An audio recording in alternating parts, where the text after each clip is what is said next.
Felicity Watson. I'm the Executive Manager of Advocacy at the National Trust of Australia Victoria. And I would like to begin by acknowledging the traditional owners of the lands on which all of us meet today. For me, that's the Wurundjeri Woiwurrung people of the Kulin Nation.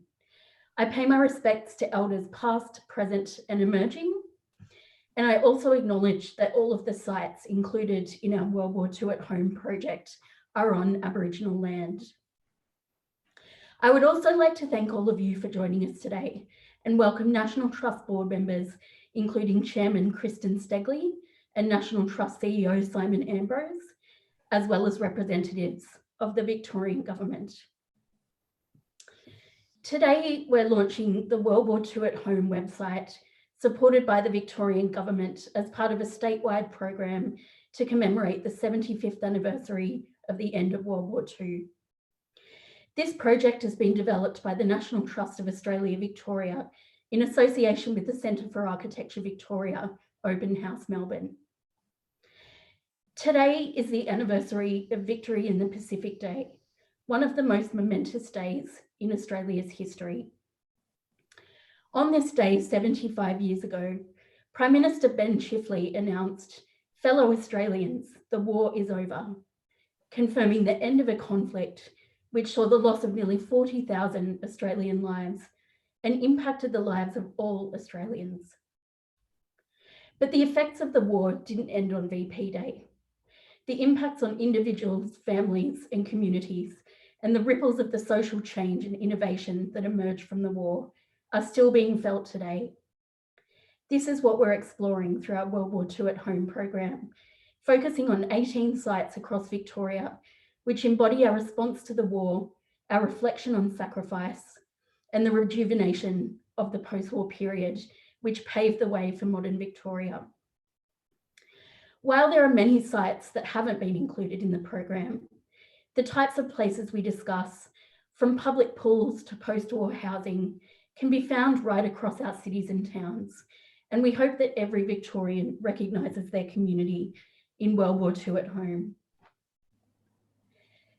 Tying this together are interviews by the Shrine of Remembrance, recording the lived experiences of two veterans, Jim Pazes and Mac Forge, and an interview with Auntie Glenda Humes, reflecting on the life of her father, Captain Reginald Saunders, Australia's first Indigenous officer. Why is it important to recognise this anniversary? Firstly, we want to thank and pay our respects to our World War II veterans. But there's also still so much to learn from this period of our history. After the war, Australia focused its efforts to rebuild our nation after a long period of disruption. And with these lessons, we can reflect on how to rebuild our communities during the unique period of disruption that we're living through today. So just a bit of housekeeping before we start our event. This event is being recorded and will be posted to the World War II at Home website after the event. We will begin with a panel discussion with our speakers, followed by a Q&A session. So please feel free to post questions throughout the event using the Q&A tool at the bottom of your screen, or the chat if you're having trouble with that.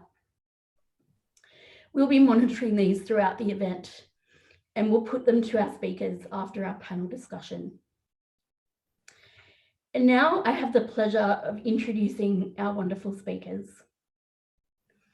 Professor Kate Darian-Smith is Executive Dean and Pro Vice Chancellor, College of Arts, Law and Education at the University of Tasmania. Professor Darian-Smith has published widely on the impact of World War II on Australian society, including her On the Home Front, essential reading for anyone with an interest in this period of our history. Professor Julie Willis is Dean of the Faculty of Architecture, Building and Planning at the University of Melbourne.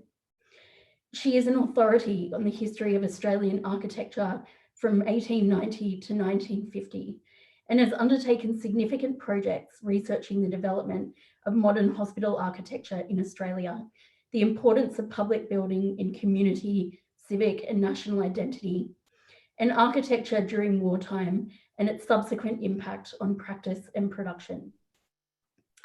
And moderating our discussion today is Tim Leslie, the co-curator of this project and founder of Centre for Architecture Victoria and Open House Melbourne.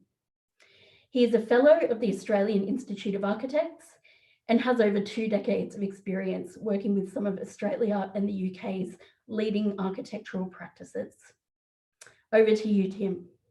Thanks so much, Felicity. And thanks everyone for joining us this afternoon on such a very important time and date in terms of the history of Australia. It's a delight to welcome both Kate and Julie to this discussion. Absolute privilege to have them here. They're experts in this and have done a lot of research over many years on this topic. I think we'll have a really interesting discussion. It's so broad ranging. There were so many different ways we could potentially discuss this topic. The way we've decided to approach it, though, is quite open. We're going to have 40 minutes of discussion about the project in terms of the 3 themes, which is response, reflection, and rejuvenation, and just see where those discussions take us. And then we'll have 20 minutes where you get the opportunity to, I'm sure, ask a whole range of interesting questions about this period. So I think to start off, what's important is to frame this period, and it's really that lead up to what Australia, and in particular what Victoria was like prior to 1939. And I thought, Kate, I might pass over to you in terms of at least starting this discussion about the 20s and 30s in Australia, if I may. Thank you very much, Tim, and thank you to Felicity. It's really a pleasure to be here. Look, I think if I wind back to 1939 on the eve of war, Australia is just coming out of a depression that has lasted for a decade and has really been very deep in Australia with high unemployment. And if we think of Melbourne, Melbourne is really just emerging from that period of distress. Still fairly high unemployment in Australia when war's declared, about 10% unemployment. And the city is one that actually is fairly, there's been very little building in the main throughout the 1930s. There's been some projects, but it's really slowed down.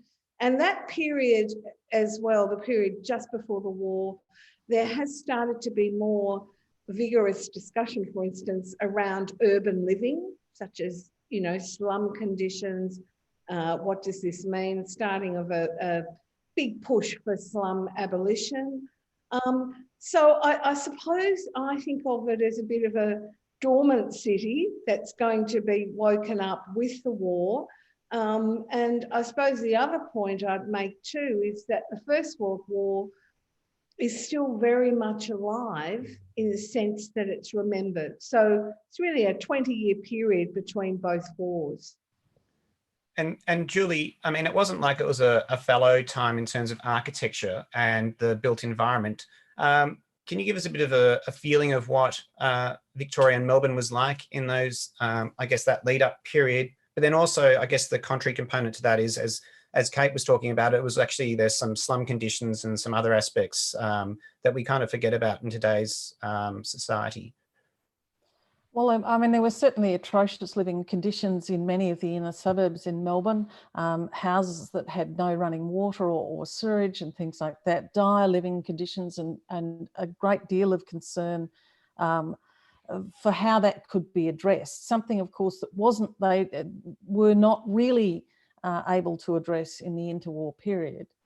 I think the other thing to remember between, say, the end of World War I and the start of World War II is how much changes during that period of time. At the end of World War I, architectural styles were quite conservative. They still looked to the past. The Edwardian Baroque was still in its fine flower, and there's a change over those 2 decades as things become more austere. There's a move towards much more interest in the modern and the progressive, and we see the first introduction of modernist buildings. The Art Deco, of course, takes off in the late 1920s and into the 1930s. I'd call it the modern, but I'll use the more common term. And then as knowledge of what's happening in Europe, particularly architecturally, comes through, we start to see that from the mid-1930s onwards. But it's a place architecturally that is sort of betwixt and between, I think. Between the old and the new is the best way to describe it. So what I might do is catapult us into really the start of the war, if I may. So this is about the response period that we talk about in our program. So there's 10 sites that discuss this type of idea across Victoria. But I guess it's important to note that in regard to the war, you could really talk about two components of the war. There's the European theatre of the war, which is, I guess, brought to bear with Menzies' announcement of Australia following Britain into the conflict in 1939 in September. And then I think importantly is the second component and how that transforms our response again. And that's something I'd like you to talk about in some depth, if I may. But I'm just going to read here of what Prime Minister John Curtin stated, which is following the bombing of Pearl Harbor in December 1941. So this is Boxing Day 1941. And John Curtin addresses the nation and says, "Without any inhibitions of any kind, I make it quite clear that Australia looks to America, free of any pangs as to our traditional links or kinship with the United Kingdom." Now, this infuriated Churchill, but it's a really important component as well about a complete shift in Australia and its approach. But I was just hoping if you could just talk about, I guess, the start of the war and our response, and then move through into, I guess, the second phase of that. Again, I might just pass to you, Kate, if that's fine, and then we'll continue through. Okay, thank you very much. Look, that's correct. There are two phases to the war, and important to remember that when war breaks out in Europe and the first group of the second AIF sail off to the Middle East and Europe, it's almost like a bit of deja vu. And people do comment on that at the time. It's a bit like the start of the First World War and the troops go off. And they're fighting overseas, so the military theatre is really quite removed geographically. And I think that distance psychologically as well from what civilians are feeling on the home front. Fighting's occurring over in Europe, in North Africa as well. So that first period of the war, sometimes referred to by some historians as the phony war, there is concern from the government that Australians aren't quite taking things as seriously as they might do.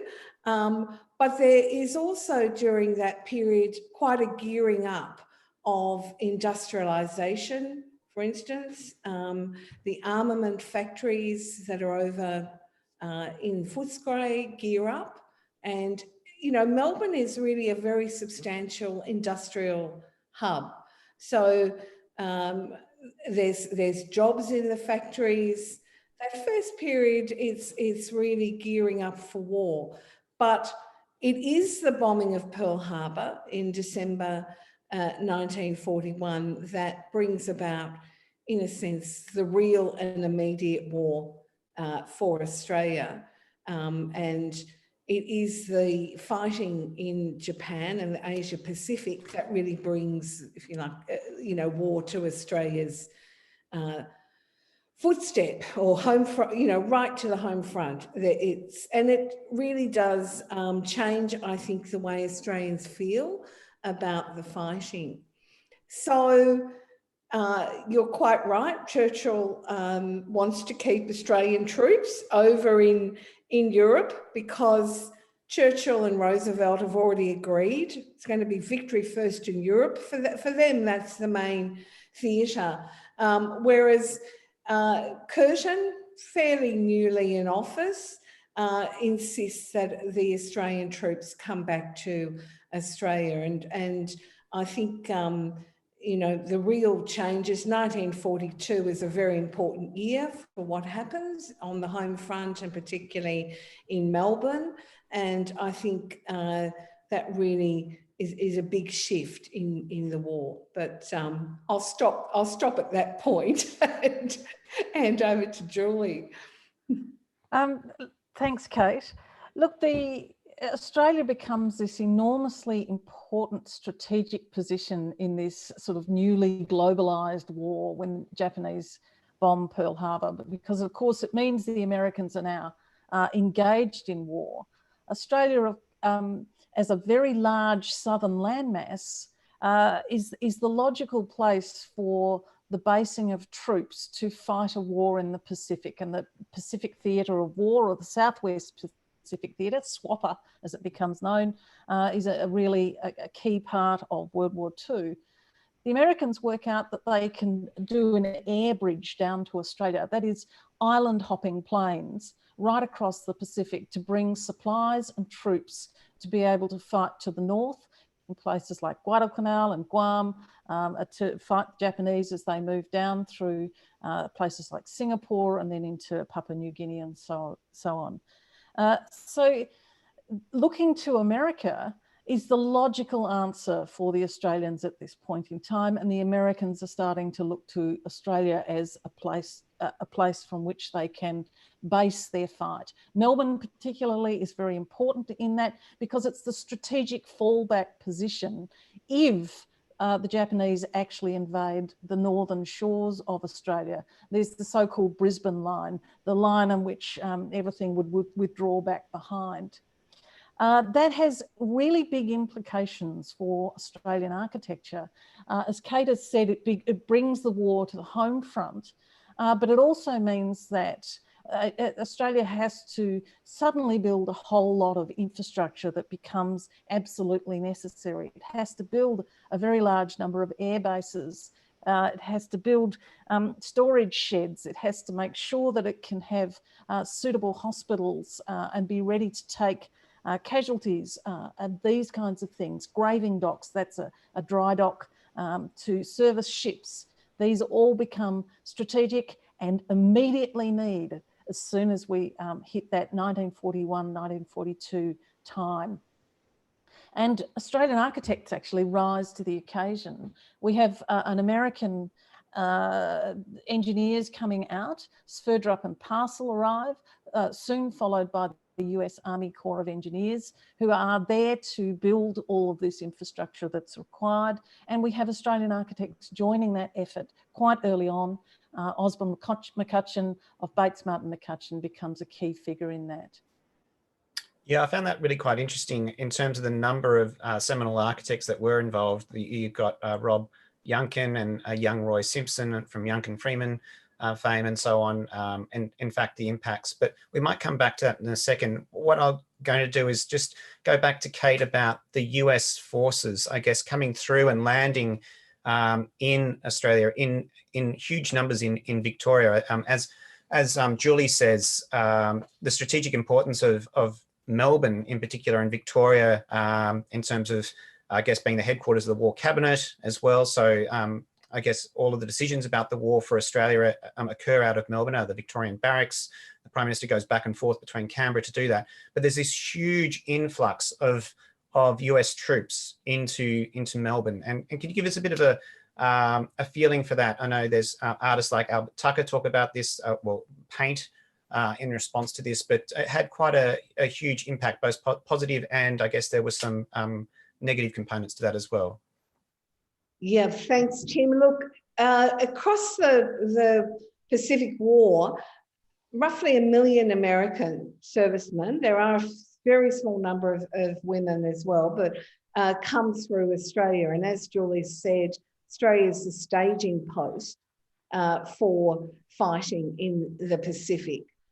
And the Australian population then is about 5 million, and a lot of Americans, they all come in en masse, if you like.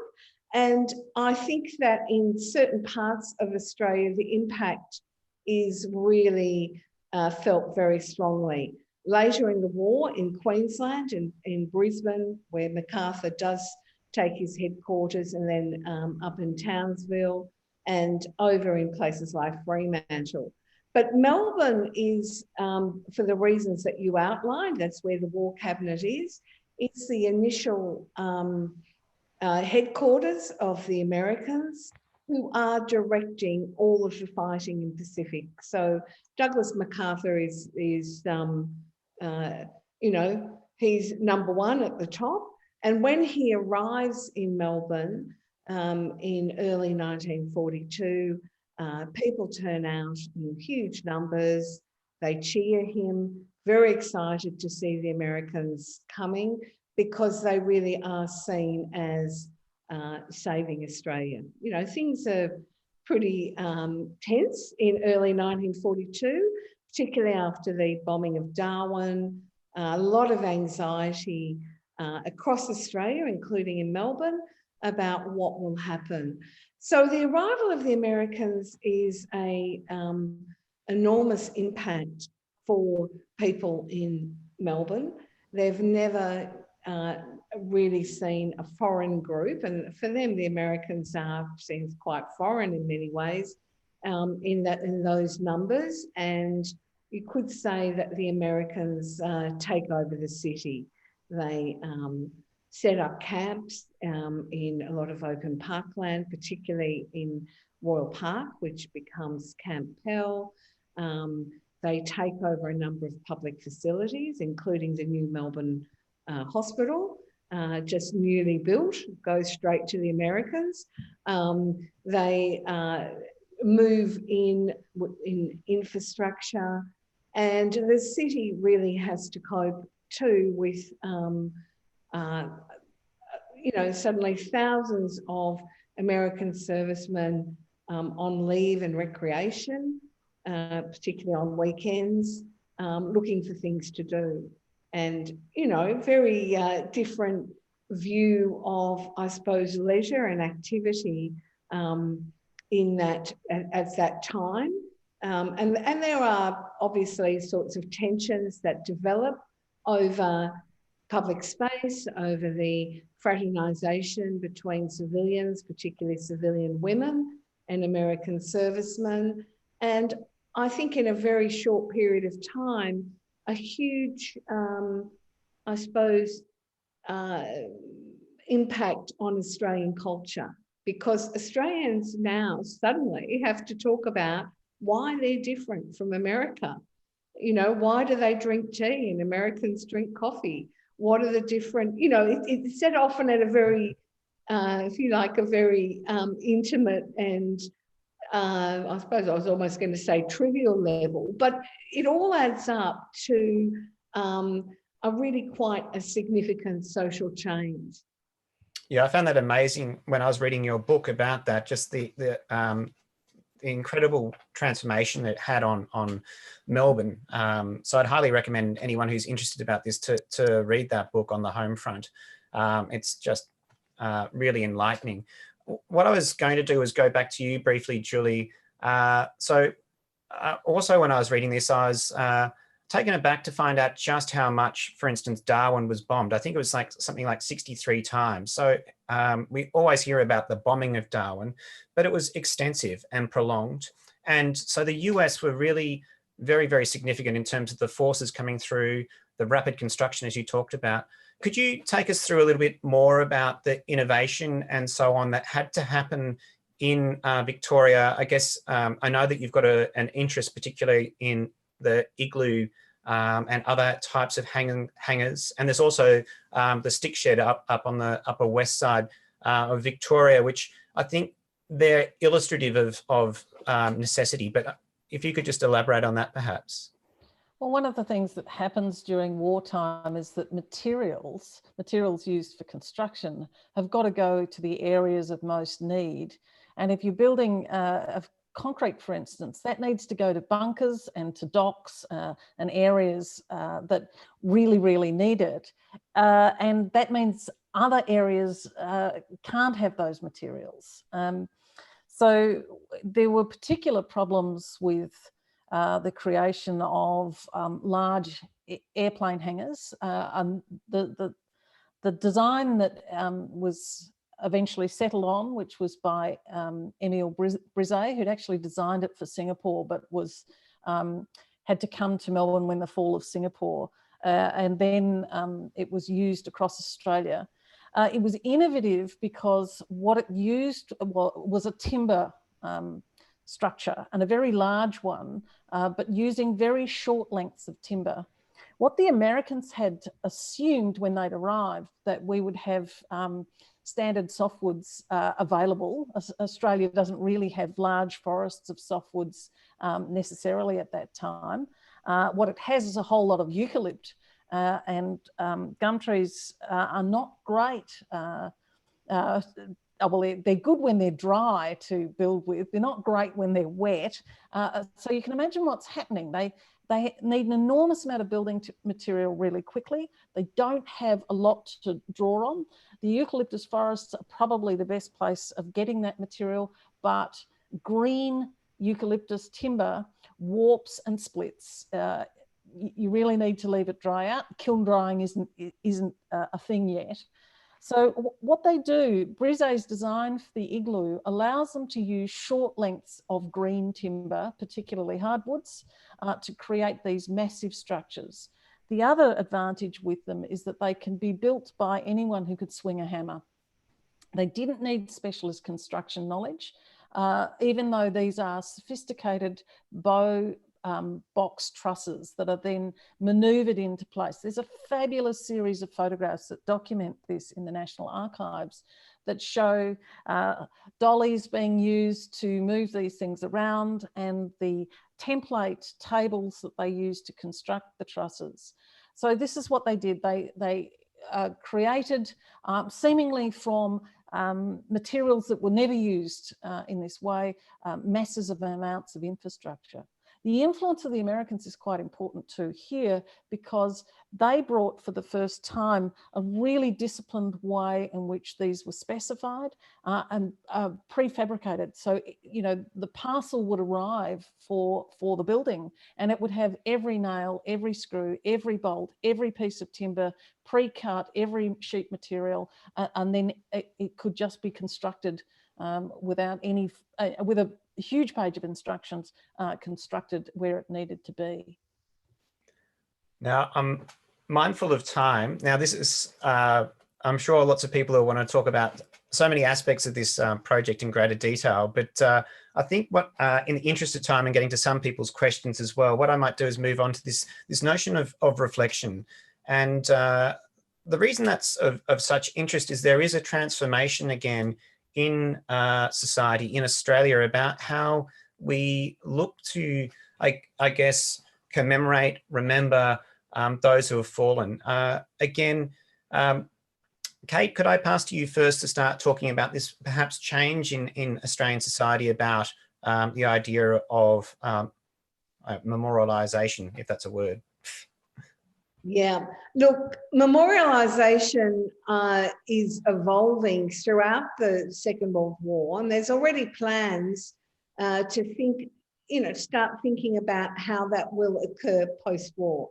So I think really important just to mention quickly here that the Second World War is, and with the Pacific War, is a period of incredible control in Australian society. You've got government control over everything, where people work, they're all registered. There's something called a manpower directorate, but it looks after women as well.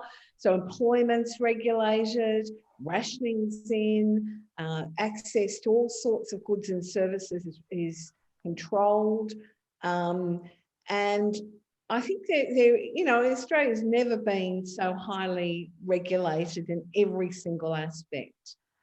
But at the same time as that regulation's happening, there's also a rethinking around what will the Australian society look like in the post-war period. And the Commonwealth Department of Post-War Reconstruction is set up during the war to plan for you know, a new Australia, if you like, with different kinds of support for communities in that post-war period. But you also have communities themselves thinking about memorialisation and how those who have served or have died in the war, how that will be commemorated within various communities. So in Melbourne, the shrine is a very, very dominant building. The shrine built for the First World War, only completed in the 1930s, actually, with a lot of works done around its parklands by unemployed First World War veterans who were on sustenance, payments. It's sort of a very poignant, I suppose, to think about the shrine. The shrine's very dominant, and there's already community plans for how they will memorialise the Second World War. But this time, it's only about 20 years since First World War memorials were put up. There's a shift to thinking about more practical ways that memorial halls, often football ovals, but actually in terms of rebuilding or building up communities, such things as infant welfare centres, halls for young teenagers, to hang out, really practical infrastructure, swimming pools, memorial parklands. And so there is a shift from a more, I suppose, symbolic forms of memorial to ones that are utilitarian and will serve the community. And in the immediate post-war decade, quite a lot of those memorials are built often by community subscriptions or working bees, sometimes using materials a bit illegally, because building materials are very much regulated as well. So a shift, I think, to that practical small-scale community infrastructure as a way of remembering, but also at the same time strengthening and building post-war communities. Now, Julie, I was just wondering, do you mind if I get you to loop into this through the rejuvenation section in terms of an architectural response? Because I think it ties in with that.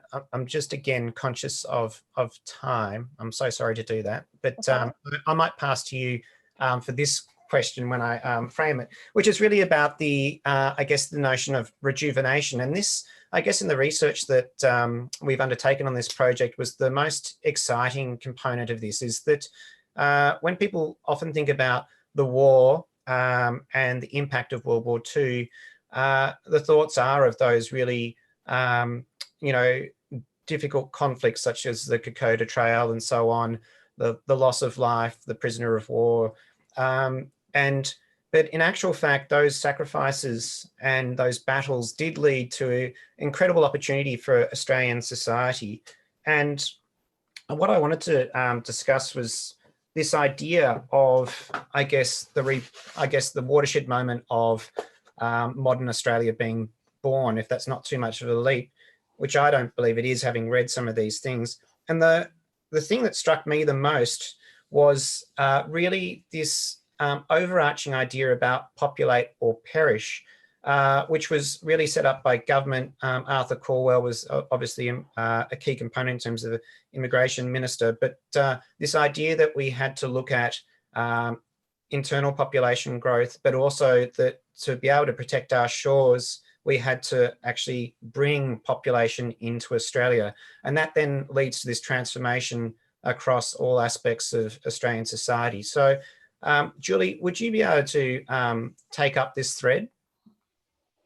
Well, there are a number of things that operate after such a long hiatus, and wartime really is a particular hiatus. You've got the birth rate have dropped dramatically through that time. So the populate or perish is also about getting the locals back to it in a sense. There's all this pent up demand there hasn't been a program of sort of building ordinary houses during the war. All the labour and all the materials are going elsewhere, but it doesn't immediately jump back into normality. And with very increasing population, which is happening very rapidly post-war, you still have material shortages. And what you need is some very inventive thinking about how you can house the maximum number of people for the minimum amount of material and labour.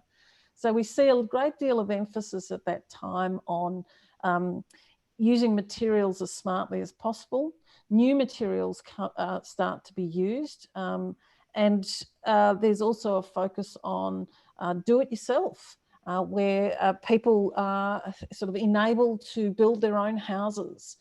So we see a lot of dry construction, simply because, and I'll drop into the terminology, dry trades are easier to learn yourself than the wet trades.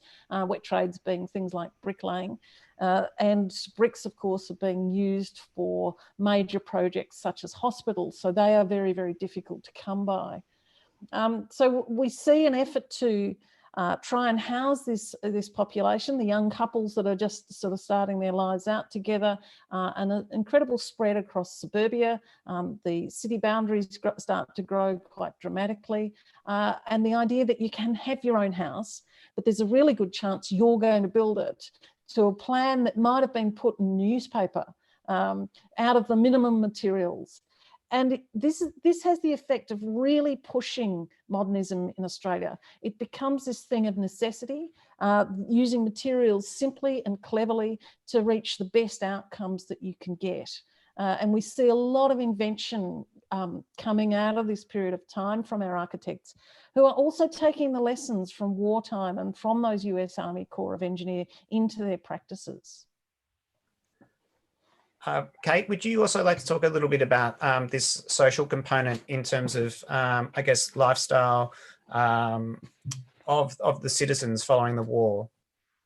Yeah, well, look, there's certainly a real demand for homes, for houses, but also a lot of that pre-war discussion too around what does family life look like leads to the development of suburbs. So there's a move out of I suppose it's a ring around Melbourne of new suburbs.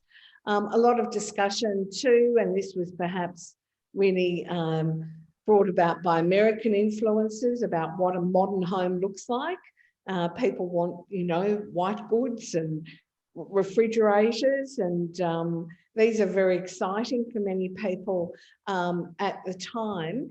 So huge demand for housing, and of course that's taken up even further once immigration kicks in, large-scale immigration, populate or perish, bring in people who've been displaced from Europe, and so you get the opening and the reuse of army buildings such as at Bonegilla, Migrant Reception Centre. So that's happening. But also the war in reimagining a future and a modern Australia, there are shifts around improving Australian industrial production post-war. So factories are opened and the war really set that up. And also programs of social welfare and support come in. So you know, this is really the start of the the welfare state in Australia. The big fear of the Chifley government at the end of the war is that there will be unemployment. So jobs are there and pushed to industry, and the setting up of a sort of welfare mesh, as well as programs of public housing as well. So huge shifts in the role of government in the everyday lives of Australians. And Julie, that also goes across into the workplace as well. We give the example in our particular project of ICI House, using a lot of those ideas that were learnt from the war. Would you be able to talk a little bit about, you know, the new workplace and how that transformed as a result of the war? I'm not an expert on workplace sort of social lives or things like that, but we do see. I'm going to take this back to architecture, Tim, if that's all right. What we do see is a push towards professionalisation that hadn't occurred pre-World War II. And things are very organised. You start to see it'll sound strange to us, but ways of corralling and accessing information, particularly in construction and architecture. We see a lot more about prefabrication. The way builders are instructed starts to change, and we see much more modern forms of construction occurring. So we see, although there had been high rises in Melbourne and across Australia from the 1880s onwards, we see very new ways of constructing buildings. We see the new use of things like glass and air conditioning, and the use of passenger lifts more regularly. These start to change these buildings and indeed change office buildings and office work quite dramatically and quite quickly. No longer are you relying on essentially natural light to light a building. You can light it uniformly and you can air condition it uniformly with all of these new technologies that are now coming in. And many of these came from the United States, many of the techniques and the materials and the way they were used. And so the interest from Australia looking towards the United States as its sort of beacon of modernity, an interpreter of modernity in most ways, which will flow out to patterns of office working, patterns of living, and things like the motor car. Which are also starting to affect the way cities are designed and how people can access them. Now, it'd be amiss of me, even though time's getting away, if I didn't follow you up on your little statement about Bonegilla, Kate. It's a really important component in terms of modern Australia. Could you just talk a little bit about what Bonegilla is and what happened there, and how that transformed aspects of Australia? Well, at the end of the war, the populate or perish, Arthur Calwell's cry as Minister for Immigration, really brings in a very significant program of post-war migration. And this is bringing in the main and at the beginning, young adults generally who are displaced in Europe, often starting with many from the Baltic states and within a decade encompassing those coming from Southern Europe. And of course, the bulk of migrants coming in that post-war period are from Britain as well. So, huge population influx. And this created stresses on, with a number of the migrants, where would they be accommodated? A number are coming on particular bilateral schemes where they come in and then have to work for 2 years, bonded to the Australian government. And again, this is about, providing that infrastructure. So Bonegilla is a very significant migrant camp up near the border of New South Wales, where thousands and thousands of migrants are initially housed, some for quite long periods of time. And they are reusing military, the hangars, the Nissan huts, but also building other extensive accommodation up there.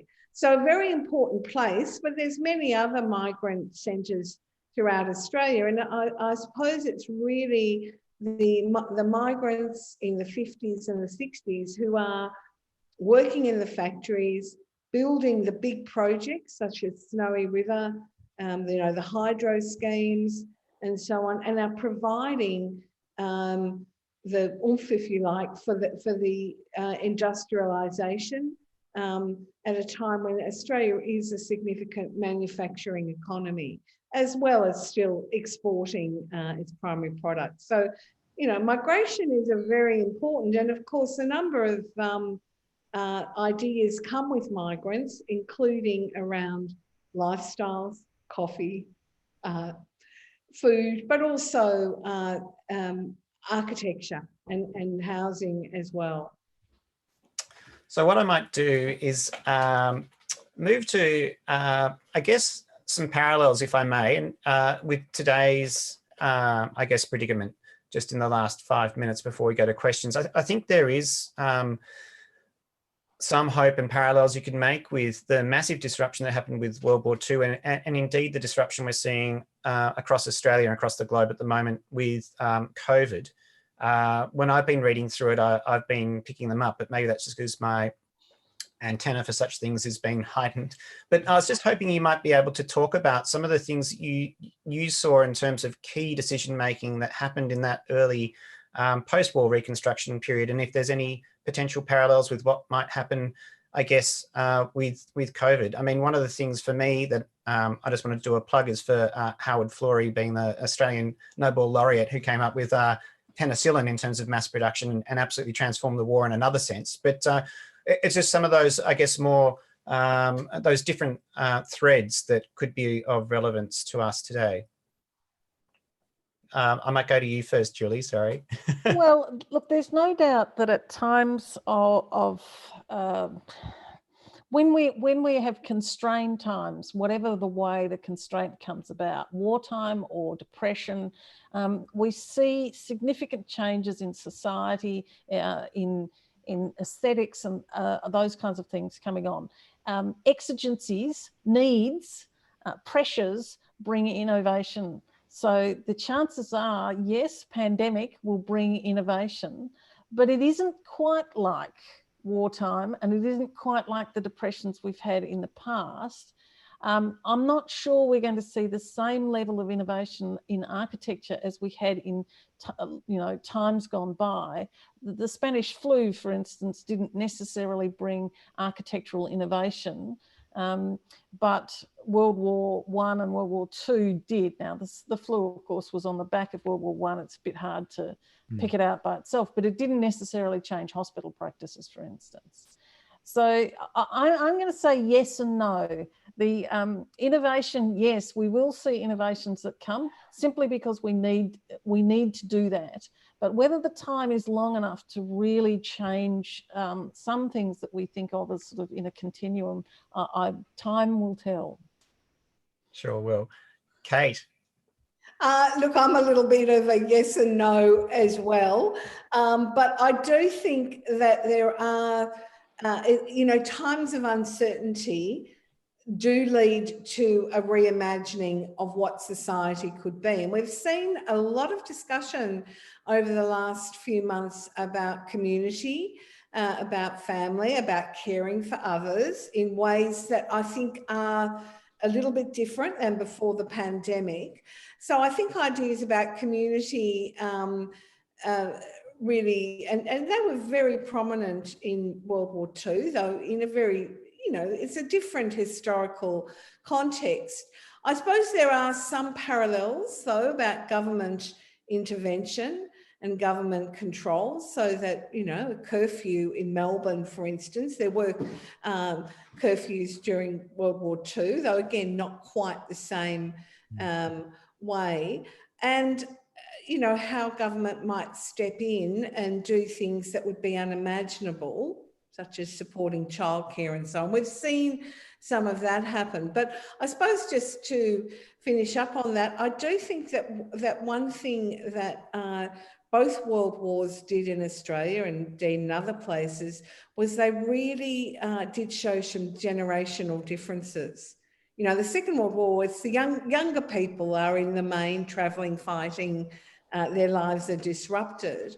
And so I think that one of the parallels may be the sharpening of different generational opportunities and the way in which that trickles out and realises itself afterwards, after pandemic or after the war. We may see some more parallels there. Well, on that note, I think what I might do is allow us enough time to actually answer some questions. I might pass back to Felicity, who's been monitoring all of this, but we could have kept talking for ages, no doubt. We just touched the very tip of this really fascinating discussion. Just before we pass to the questions, I just wanted to thank you both as well for your ongoing interest in this project and just how incredibly fascinating it is. And thank you for your time. But Felicity, can you take us through some of the curly questions that are no doubt there? Thanks, Tim. Yes, we have received some excellent questions. So the first question is from Stephen Tatton. And before I ask the question, I haven't really had the chance to acknowledge Stephen publicly before, but he was my high school history teacher and put me on the path of historical inquiry that I'm still on today. So thank you for being here today, Stephen. So his question is, can any panelist comment on the topic of children being born out of wedlock during the war? Right. Well, look, you know, of course, children, I suppose it, you know, and these figures are really quite hard to get, but there is, during the war, there is a heightened marriage, much concern about moral behaviour, including about children born to single mothers. And anecdotal and some further evidence would suggest that, you know, the numbers go up, but very difficult to track. Just indeed as are the figures around abortion, which is then illegal. So I suppose that the comments I would say is that there's a heightened interest in questions of morality, particularly sexual sexual relations between civilian women and often the Americans. They're seen as being quite sexually deviant by some sectors of the community. Though I think to make such broad statements is going a bit far. And I suppose I'd just say that it would suggest that there is an increase in children born without outside marriage. Thanks, Kate. I might move on to another question that perhaps Julie, you could address. So this is from Jeff Robinson.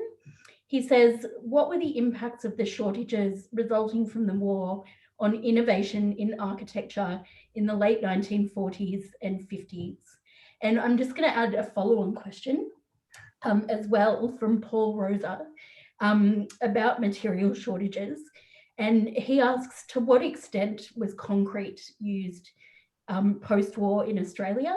And was Australia an early or later adopter of possibilities of concrete? So that's a pretty broad question. The materials, I'll take the material shortages question first. What we see is architects and builders, of course, needing to use materials as efficiently as they possibly could. So what they do is they take them out to their structural limits in many instances. And there are a number of modernist houses that you can go around to, built in this period of time. And if you bounce up and down on the floors, they might bounce a little bit more than they might in construction that is later. And it's simply because they are using the materials to their structural limits. You will also see the use of sheet materials such as masonite being used as walling, and then repetitive systems because they are using materials at their maximum width. In other words, as efficiently as possible.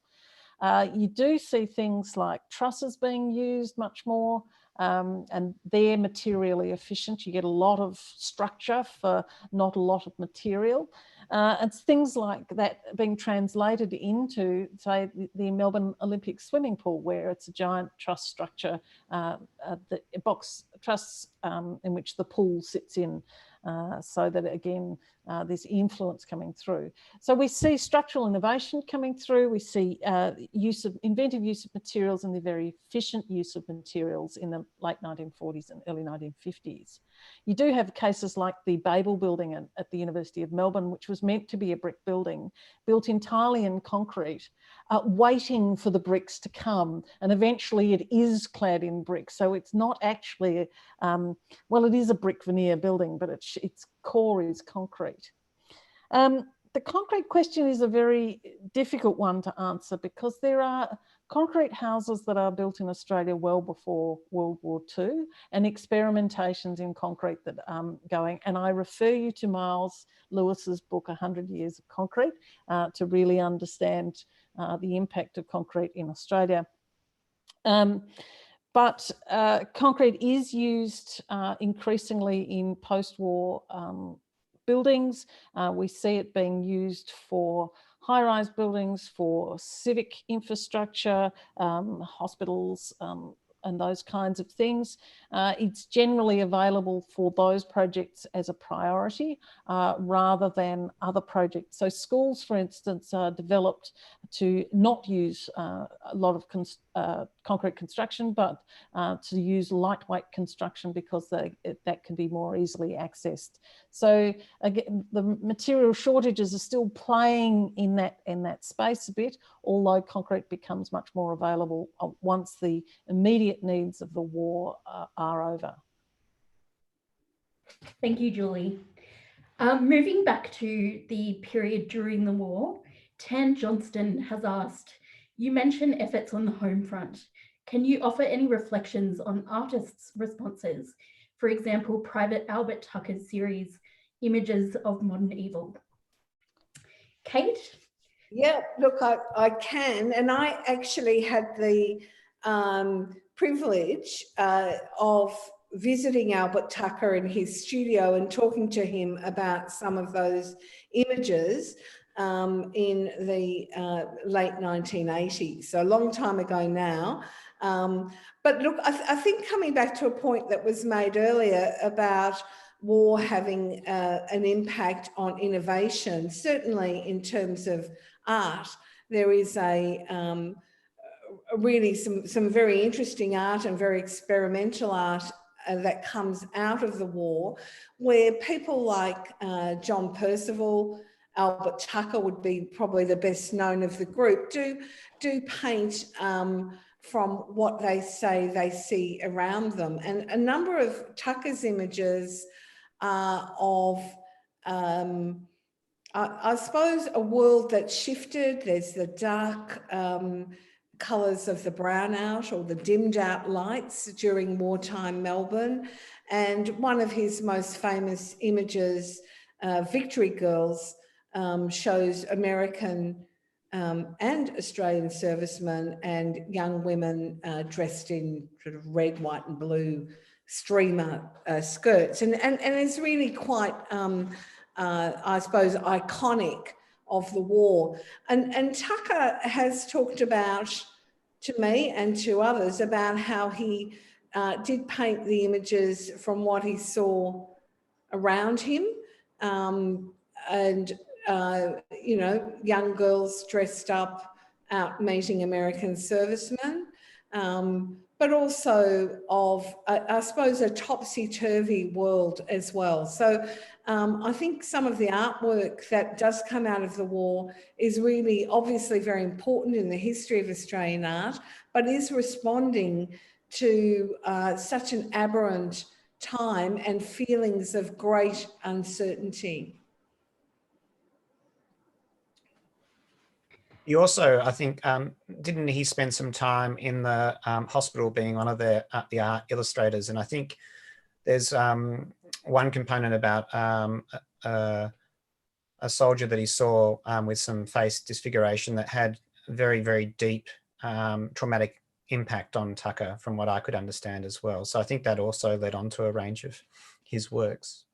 Yes, he did some work in the repatriation hospital as well. So, you know, trauma and destruction and death are also really strong motives through a number of those modernist wartime artists. Thanks, Kate. So another question about architecture, perhaps for Julie, from Andrew Lemon. Speaking about American influence on World War II and post-war architecture in Australia, was Scandinavian influence direct or indirect?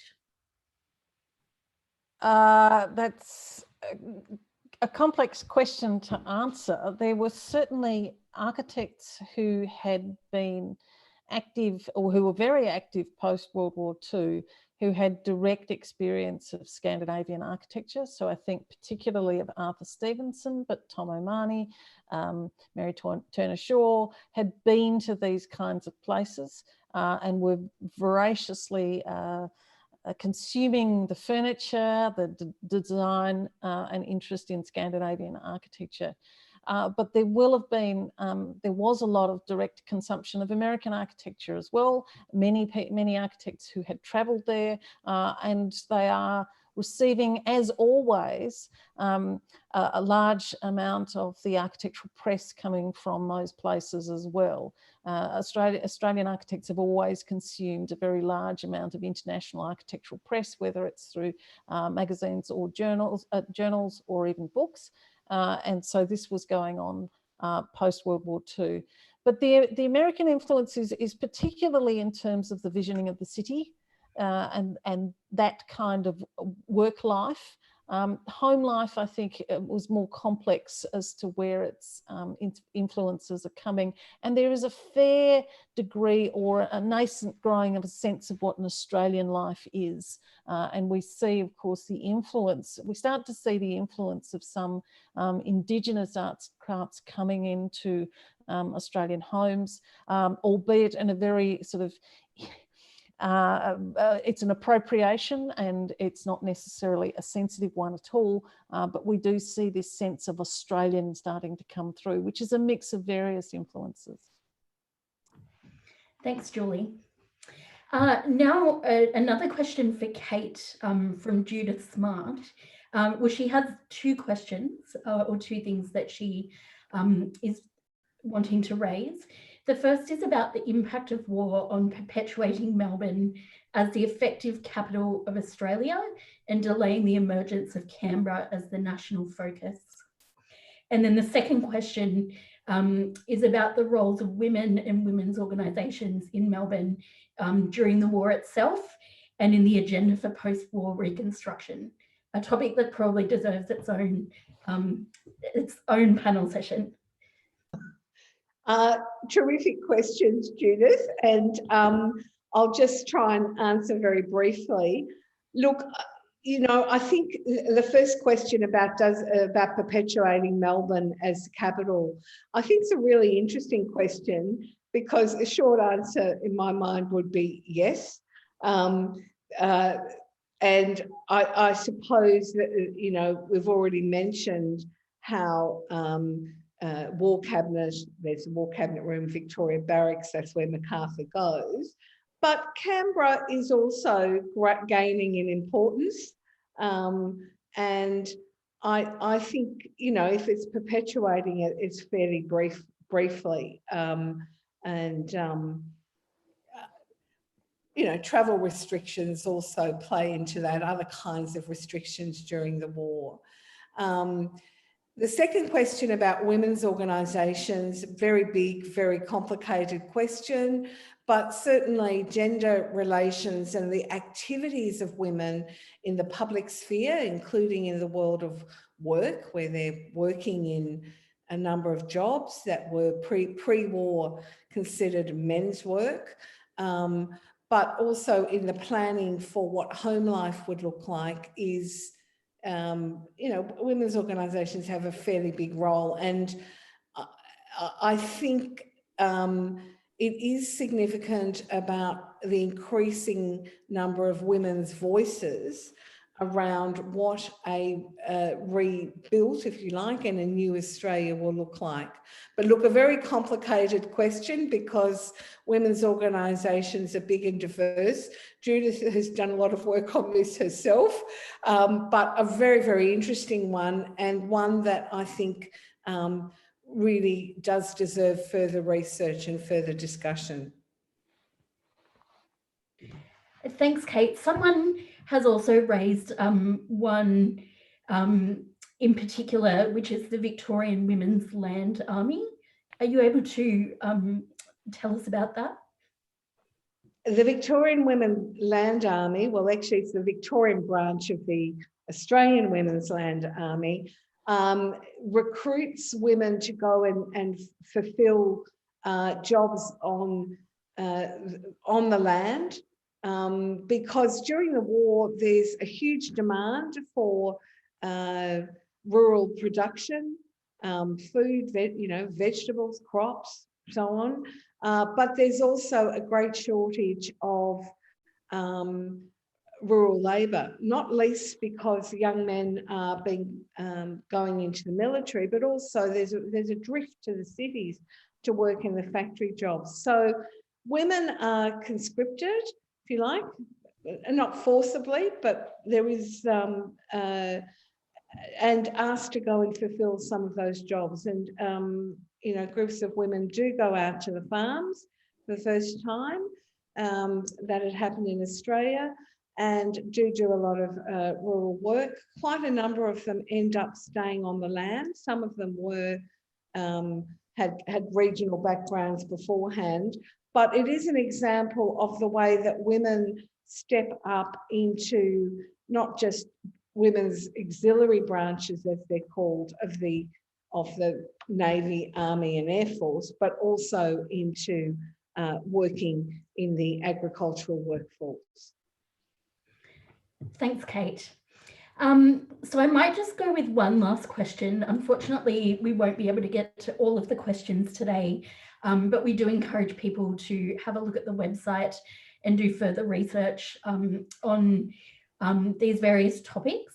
But I think a nice one to finish on has just come from Jeff Robinson, which is, are the impacts of the war on architecture all in the past, or can you see any influences on architecture in Melbourne in 2020? Julie, I might put that to you. Well, we're talking about 75 years ago. Of course, I could still see the impacts of it because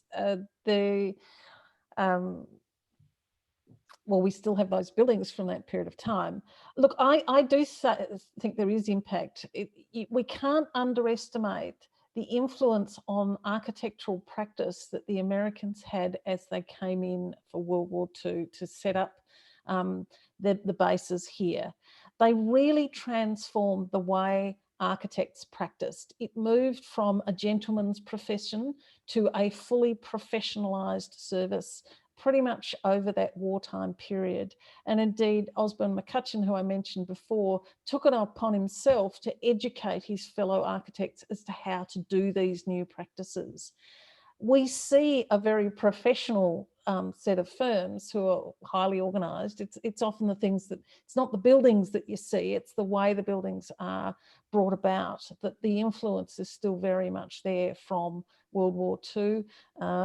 And that transformation is really hard to describe, but don't underestimate how much the transformation was there. So that's how I see that influence of World War II still playing out in architecture today in Melbourne.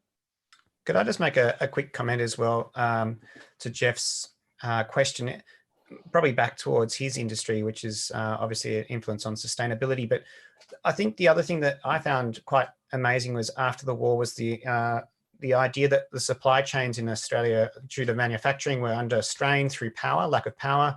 Hydro, like this, the Snowy Hydro was a 30 to 40 year project. It's a nation building project, huge project. And I do think that there's an opportunity now with the pregnant idea of, sustainability and power and a change of power again, is that could really quite happen now. So there's a parallel there that I think is quite powerful, and the opportunity to take that to allow for this new manufacturing, this new phase. So not necessarily an architectural answer, but definitely an infrastructure style response. Thanks, Tim. And with that, that really brings us to the end of today's event.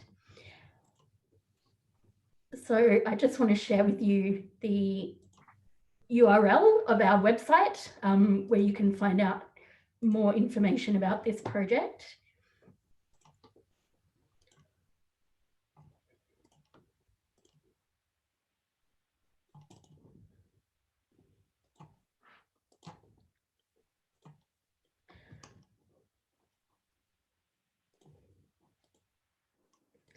Sorry about that. I'll just leave that there for the moment.